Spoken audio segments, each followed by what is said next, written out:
לוקחת חצי כדור להרגיע את עצמה,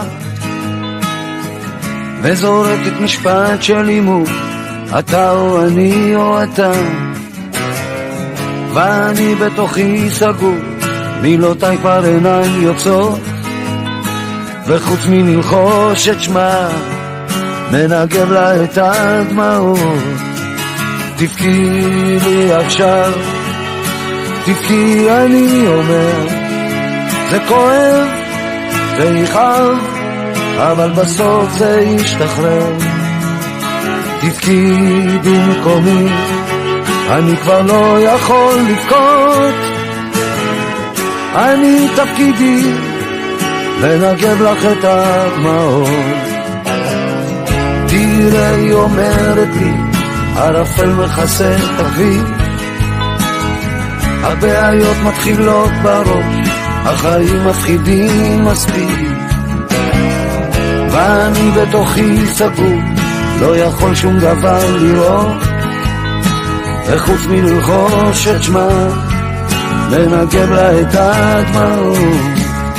תבכי לי עכשיו, זה כואב, תבכי אני אומר, זה כואב ויכאב, אבל בסוף זה ישתחרר.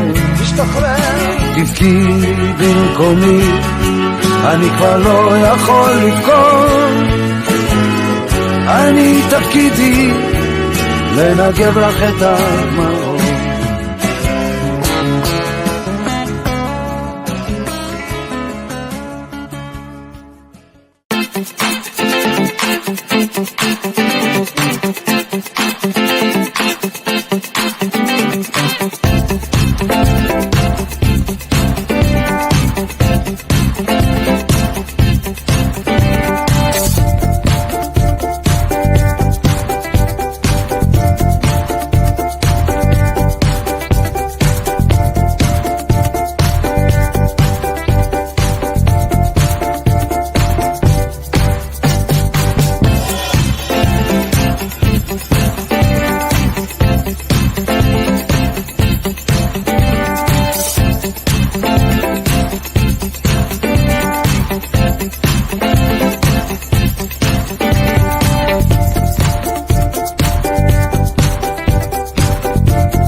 the Vetstatic is a great area. The streets are beautiful, the shops, the cafes.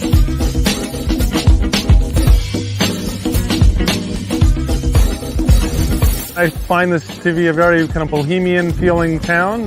Some of the shops seem very chic, ballet centers, and lots going on.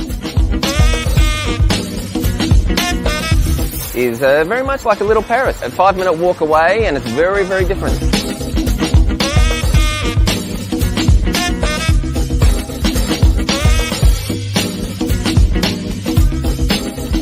If it gives inspiration, it's a beautiful place.